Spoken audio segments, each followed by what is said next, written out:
तारीख थी 1 अप्रैल 1937 और इंडिया के सभी शहर सुबह से ही गमगीन माहौल में डूबे हुए थे। भारतीयों ने जब सुबह सुबह अखबार पढ़ा तो वह गुम और गुस्से से भर गए। इस दिन अंग्रेजों द्वारा भारत में एक नया संविधान लाया गया और देश के कोने कोने में इसका विरोध शुरू हो गया। मगर इस संविधान से एक भारत का हिस्सा बहुत ज़्यादा खुश था। वहाँ इतनी खुशी थी कि 1 अप्रैल के दिन पूरे एरिया में छुट्टी डिक्लेयर कर दी गई और सब लोग जश्न में डूब गए। यह हिस्सा कोई और नहीं बल्कि भारत के नॉर्थ ईस्ट में लगा बर्मा था, जिसे आज लोग म्यांमार के नाम से जानते हैं। यहाँ के लोग इतने खुश इसीलिए थे क्योंकि अंग्रेज़ों ने इस संविधान में कहा था कि वो भारत से बर्मा को अलग कर देंगे। लेकिन बर्मा कैसे भारत का हिस्सा बना, यह क्यों भारत से अलग हुआ और क्या भारतवासियों ने इसे बचाना चाहा या नहीं, आज के इस वीडियो में हम जानते हैं। देखिए, बर्मा बहुत साल पहले एक ऐसी जगह थी जिसके लोकेशन की वजह से यह एरिया चीन और भारत के बीच का व्यापार मार्ग देश था। ट्रेड की वजह से बर्मा उस टाइम काफ़ी विकसित हुआ करता था क्योंकि दोनों देशों के बड़े बड़े बिजनेसेस यहीं से गुजरते थे। हालांकि यहाँ की ज़्यादातर पॉपुलेशन उस टाइम सबसे ज़्यादा एग्रीकल्चर पर ही डिपेंड थी। अब बर्मा का काफ़ी हिस्सा भारत के नदियों से भी कनेक्टेड था, इसीलिए भारतीय व्यापारी यहाँ कोस्ट और रिवर्स के रास्ते से ट्रैवल किया करते थे और ज़्यादातर ऐसे एरिया से यात्रा करते थे जहाँ सबसे ज़्यादा बर्मीज रहते थे। और इसकी वजह से वहाँ उस टाइम से आज तक काफ़ी भारत का इन्फ्लुएंस रहा है। उस टाइम भारत में ब्रिटिश का शासन था और बर्मा एक किंगडम था। बर्मा और अंग्रेज़ों के बीच संघर्ष तब शुरू हुआ जब कौनबंग डायनेस्टी ने भारत में ब्रिटिश के काबू वाले चटगांव के करीब असम राज्य में अराकन में कब्जा करने का फैसला किया। इसकी वजह से यहाँ से शुरू हुआ पहला एंग्लो बर्मीज वार, जो कि 1824 से लेकर 1826 तक चला। इस वार में अंग्रेज़ों का दबदबा तब दिखने लगा जब उन्होंने एक बड़ी समुद्री अभियान भेजा जिसने 1824 में बिना किसी लड़ाई के रंगून पर कब्जा कर लिया। बर्मा के दनोफ्यू एरिया में अंग्रेजी फौज ने बर्मीज जनरल को मार गिराया और वहीं उनकी सेना यह वार हार गई। इस वजह से बर्मा को असम और दूसरे कब्जा एरिया को मजबूरी में छोड़ना पड़ा। यह वार अब तक ब्रिटिश भारत के इतिहास का सबसे लंबा और सबसे महंगा वार था और इसमें लगभग 15,000 यूरोपीय और भारतीय सैनिक मारे गए। इस वार को रोकने के लिए एक ट्रीटी साइन की गई, जिसके बाद यह वार थोड़े सालों तक तो शांत हो गया। मगर इस अभियान में ब्रिटिश को 18 से 48 बिलियन डॉलर का खर्च आया, जिसके कारण 1833 में ब्रिटिश भारत में आर्थिक संकट पैदा हो गया। पर यह वार यहाँ तक कहाँ ख़त्म होने वाला था। इसकी फिर से शुरुआत 1852 में हुई। इसका दूसरा एंग्लो बर्मीज वार कहलाया। इसका कारण यह था कि अंग्रेज़ों ने निचले बर्मा में सागवान के जंगलों के साथ साथ कलकत्ता और सिंगापुर के बीच एक बंदरगाह की मांग की थी। 25 वर्षों की शांति के बाद ब्रिटिश और बर्मी लड़ाई नई सिरे से फिर से शुरू हुई और तब तक जारी रहा जब तक कि ब्रिटिश ने पूरे निचले बर्मा पर कब्जा नहीं कर लिया। इस वार का फ़ायदा भी अंग्रेज़ों को भरकर हुआ क्योंकि अब उनके पास एक्सेस हो गया था कि वहाँ के टीक ऑयल और रबीज के एरिया में जो उनके कब्जे में था।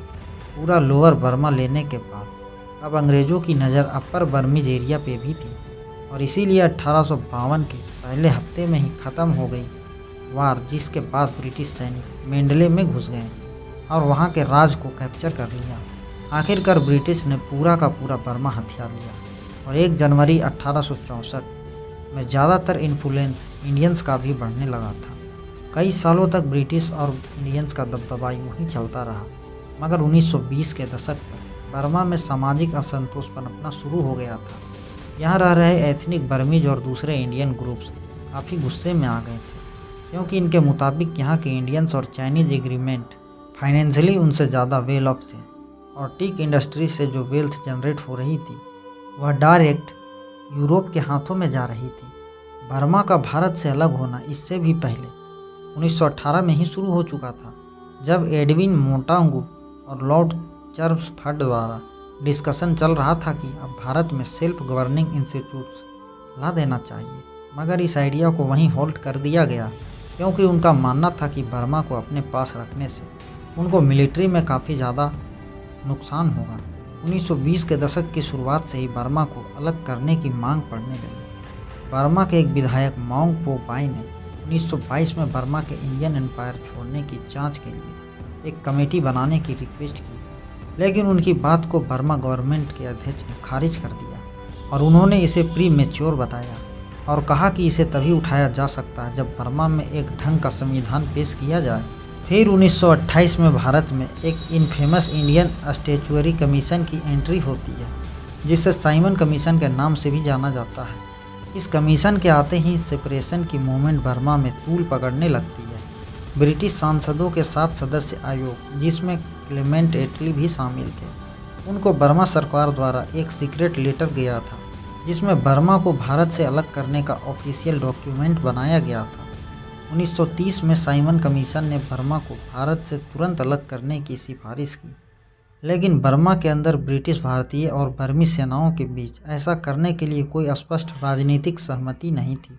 सेपरेटिस्ट और एंटी सेपरेटिस्ट गुटों के बीच तीखी बहस हुई, जिसमें इमिग्रेशन और इकोनॉमी के मुद्दे शामिल थे। इमिग्रेशन को लेकर वहां रह रहे बाहर के लोगों को काफ़ी चिंता थी। जब बर्मा भारत का एक हिस्सा बन गया तो पूरे भारतीय साम्राज्य में कई लोगों ने बर्मा में रहने का अवसर प्राप्त किया। 1920 के दशक के अंत तक रंगून को इमिग्रेंट के लिए दुनिया का सबसे व्यस्त बंदरगाहों में से एक कहा जाता था, जो उस समय न्यूयॉर्क के बाद दूसरे स्थान पर था। यहीं बाहर से आए इमिग्रेंट कई सेपरेटिस्ट और एंटी सेपरेटिस्ट का मुख्य लक्ष्य था, जो इनको यहाँ से खदेड़ना चाहते थे, जिसकी वजह से वहाँ पर रह रहे भारतीय काफ़ी डर गए थे, क्योंकि उनको यह नहीं पता था कि अगले ही वक्त उनके साथ क्या हो जाए। कुछ सोर्सेज से वहाँ रह रहे भारतीयों को यह खबर सामने आई कि बर्मी सभी गैर बर्मी लोगों को देश से बाहर निकालने की योजना बना रहे हैं। इस कारण से कई लोगों ने मांग की कि बर्मा भारतीय साम्राज्य का हिस्सा बना रहे, जब तक कि इसकी गारंटी ना हो कि उनके साथ कोई जुल्म नहीं होगा। इसके साथ ही वहाँ रह रहे माइनॉरिटी भी काफ़ी चिंतित थे कि एक नई सेपरेटिस्ट गवर्नमेंट उनके अधिकार वापस ले लेगी और उन्हें विदेशी करार देगी। दूसरी साइड सेपरेशन का बर्मा की अर्थव्यवस्था पर पड़ने वाला प्रभाव भारी विवाद का एक और विषय था। ब्रिटिश अधिकारियों का विचार था कि सेपरेशन से अर्थव्यवस्था को काफ़ी लाभ होगा। इनका कहना था कि भारत का पार्ट होने की वजह से बर्मा को हर साल 8 मिलियन का नुकसान होता है। वहीं कुछ लोगों का मानना था कि बर्मा से अलग होने के बाद आर्थिक रूप से काफ़ी सारी दिक्कतों का सामना करना पड़ सकता है, क्योंकि दोनों कंट्रीज की अर्थव्यवस्थाएं आपस में जुड़ी हुई है और अगर यह अलग हुए तो बर्मा का काफ़ी ट्रेड इसके साथ अफेक्ट हो सकता है। इसके साथ ही उनका मानना यह भी था कि हिस्ट्री को भी अगर देखा जाए तो बर्मा और भारत के बीच बहुत कम या कोई संबंध कभी नहीं थे। बर्मा के लोग भारत के लोगों से बिल्कुल अलग हैं और वह एक अलग समूह से आते हैं और उनका एक अलग इतिहास, एक अलग धर्म, अलग भाषाएं, एक अलग सामाजिक व्यवस्था, अलग शिष्टाचार, अलग रीति रिवाज और जीवन पर एक अलग दृष्टिकोण है, जिसकी वजह से यह पता चलता है कि उनका साथ रहना ठीक नहीं है। इसके साथ ही बर्मा में ब्रिटिश अधिकारियों ने तर्क दिया कि भारत में लोकतांत्रिक सुधार शुरू होने के साथ बर्मा में भी लोकप्रिय भावनाओं का सम्मान करने की आवश्यकता है। उनका कहना था कि इसे कोई भी बर्मीज इस चीज़ को नज़रअंदाज नहीं कर सकता। अब इन सब फसाद का हल निकालने के लिए ब्रिटिश गवर्नमेंट द्वारा वहाँ 1932 में जनरल इलेक्शन करवाए जाते हैं। इस इलेक्शन में एंटी सेपरेटिस्ट और सेपरेटिस्ट की पॉलिटिकल पार्टीज आमने सामने थी और जिसे सेपरेशन के मुद्दे पर जनता की राय के रूप में देखा गया था। यह मान लिया गया था कि सेपरेशन लीग यह चुनाव जीतेगी, लेकिन किसी भी पक्ष ने 45 सीटों का बहुमत हासिल नहीं किया। एंटी सेपरेशन लीग ने सेपरेशन लीग की 29 सीटों की तुलना में 42 सीटें जीती। बर्मी सेपरेटिस्ट का मानना था कि उन्होंने अमीर भारतीयों से पैसे लिए ताकि एक प्रो फेडरेशन प्रोपगेंडा फैला सके। वहीं ब्रिटिश ऑफिलेंस का मानना था कि सेपरेटिस्ट ज़्यादा ही ओवर कॉन्फिडेंट हो गए थे और उन्हें लगा था कि वह जीत जाएंगे, जिस वजह से उन्होंने रूरल एरियाज में अपना कैंपेन ठीक से नहीं किया था। अब जैसे कि देखा गया था कि इलेक्शन रिजल्ट से कोई बदलाव नहीं आया, वहीं अंग्रेज़ों को डर सताने लगा कि अगर बर्मा को भारत से अलग नहीं किया तो 1930 के दंगों से भी बड़े पैमाने पर भारत विरोधी अशांति फैल जाएगी, जिसमें सैकड़ों लोग मारे जाएंगे। तभी गवर्नमेंट ऑफ बर्मा एक्ट 1935 लाया जाता है, जहां यह कन्फर्म था कि बर्मा का भारत से सेपरेशन अप्रैल 1937 को होगा, जो कि 51 साल का भारत का रूल वहां ख़त्म हो जाएगा। इस एक्ट ने बर्मा के लिए एक Burma post independence politics system तैयार किया, जिसे Westminster model of cabinet के नाम से जाना गया। इसमें 9 बर्मीज मिनिस्टर को रखा गया था और साथ ही इलेक्टेड हाउस ऑफ रिप्रेजेंटेटिव इसके पहले चीफ मिनिस्टर डॉक्टर बाम बने थे, जो कि एक फार्मर एंटी सेपरेटिस्ट रह चुके थे।